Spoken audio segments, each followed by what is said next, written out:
नमस्ते भाई सभी साथियों को स्वागत है आप सभी का हमारे YouTube चैनल ब्रह्मचर्य संदेश में। तो साथियों, आज हम बातचीत करेंगे ब्रह्मचर्य का नाश करने से हमारे शरीर में कितनी हानियां होती हैं।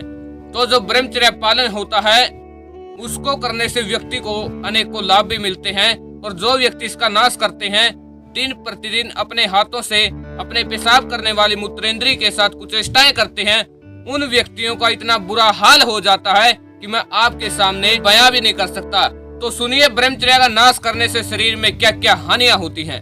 तो सबसे पहले हमारे शरीर में कमजोरी आती है। जो भी साथी इसका नाश करते हैं तो उसका नाश करते ही शरीर बिल्कुल निढाल होकर पड़ जाता है, मानो ये रहता कि शरीर में कुछ नहीं बचा।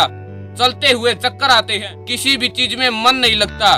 जब हम किसी माँ बहन बेटी को देखते हैं उसके प्रति मन में गलत विचार आ जाते हैं, और कभी कभार तो ऐसा भी होता है। अनेकों केस आज समाज के अंदर मिलते हैं साथियों। जब कोई भाई अपनी बहन के साथ भी अश्लील कार्य कर लेते हैं, वो क्यों होता है? क्योंकि वो दिन प्रतिदिन इसका नाश करके अंदर से इतने खोखले हो जाते हैं, मन में केवल उनके अश्लील विचार ही चलते हैं। और भाई बहन की बात तो छोड़िए, माँ और बेटे के रिश्तों में भी अनबनी बनने लगी है। ऐसा क्यों होता है? क्योंकि उनके अंदर अश्लील विचार ही पनपने लगे हैं, और अश्लील विचारों के कारण वो अपनी वासनाओं को संतुष्ट करने के लिए ऐसे घटिया और नीच कार्य कर लेते हैं। घिन आती है ऐसे लोगों पर जो ऐसे घटिया और नीच कार्य करते हैं। तो साथियों, ब्रह्मचर्य नाश करने से शरीर में तो हानियां होती ही हैं, इससे हमारे मानसिक और आत्मिक रूप से भी बड़ी हानि होती है। ब्रह्मचर्य नाश करने से हमारा पढ़ाई में मन नहीं लगता। जो भी ब्रह्मचर्य का नाश करते हैं उनकी उपस्थेंद्री में तनाव नहीं रहता, वो इतने खत्म हो जाते हैं कि विवाह के समय उनसे कुछ बन नहीं पाता। अरे जो इसका नाश करते हैं अंत में वही मेडिकल स्टोरों पे खड़े मिलते हैं, क्योंकि वो खत्म हो जाते हैं अंदर से, फिर वो गुप्त रोगों की दवाई लेते फिरते हैं। तो इससे अनेकों नुकसान होते हैं साथियों।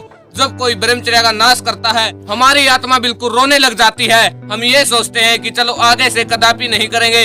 अनेकों युवा इसका संकल्प भी लेते हैं, लेकिन उनका संकल्प मजबूत न होने की वजह से वो जल्द ही इसके सामने घुटने टेक देते हैं और अपने हाथों से अपने पेशाब करने वाली उपस्थेंद्री के साथ कुचेष्टा आदि कर लेते हैं। तो साथियों, छोड़ दीजिए आज से इस बुरी आदत को, क्योंकि आज इसका नाश करके हमारे देश की युवा पीढ़ी दिन प्रतिदिन खोखली होती जा रही है। और जो लोग दूसरों को इसके बारे में बताते हैं, लोग उन्हीं का मजाक उड़ा लेते हैं। कहते हैं कि आज पश्चिमी युग है, यदि ऐसे युग में हम ऐसे कार्यों को नहीं करेंगे तो कब करेंगे? अरे इसमें इतना आनंद आता है कि व्यक्ति इसमें बिल्कुल मगन हो जाता है।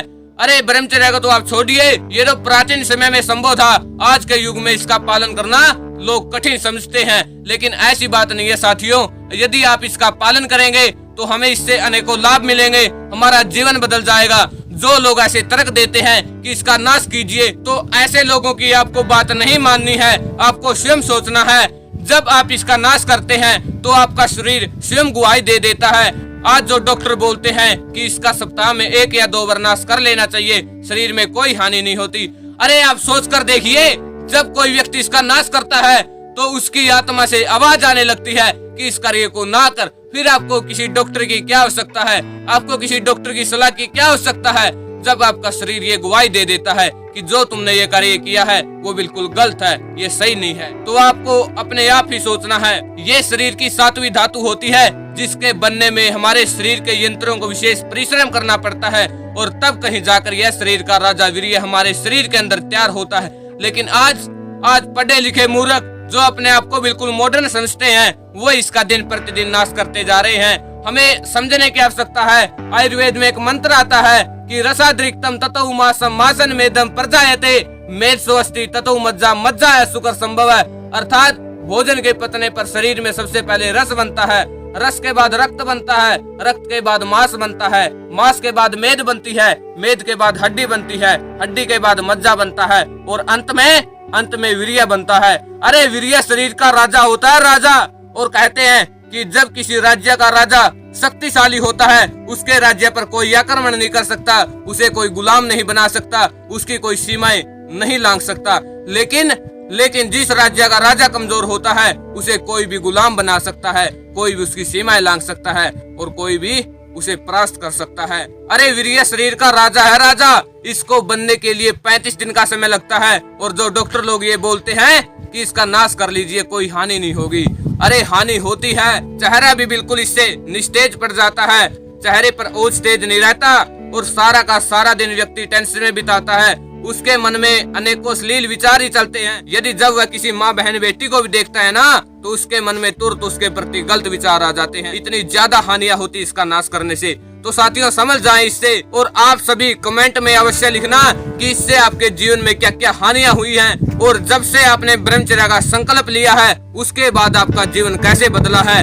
आप सभी कमेंट लिखना ताकि इन कमेंटों को पढ़कर लोगों का जीवन बदल सके। तो साथियों यदि आपको ये वीडियो अच्छा लगे तो आप इसे शेयर भी अवश्य कर दें। जो समाज में आज ये रंगारंग प्रोग्राम चल रहे हैं, इनके ऊपर लाखों में व्यूज आते हैं, करोड़ों में व्यूज आ जाते हैं, लेकिन जो अच्छी वीडियो होती है जिनसे हमारी युवा पीढ़ी समझ सकती है ब्रह्मचर्य, जिसके ऊपर हमारे शास्त्रों में विशेष बल दिया है, ऐसी वीडियो को कोई नहीं शेयर करता। तो साथियों आप इन वीडियो को भी शेयर कर दिया करें ताकि इन वीडियो के माध्यम से किसी व्यक्ति का जीवन बदल सके। ब्रह्मचर्य ही जीवन का आधार है और ब्रह्मचर्य का पालन करने से ही हमारे जीवन में अनेकों कलियां खिलती हैं। आप इसका पालन कीजिए और उसके बाद देखना कि आपका जीवन कैसे बदल जाता है। इससे आपको जीवन में अनेकों लाभ मिलेंगे। धन्यवाद सभी साथियों को। जय हिंद, वंदे मातरम, भारत माता की जय। मिलते हैं अगली वीडियो में। धन्यवाद सभी साथियों को।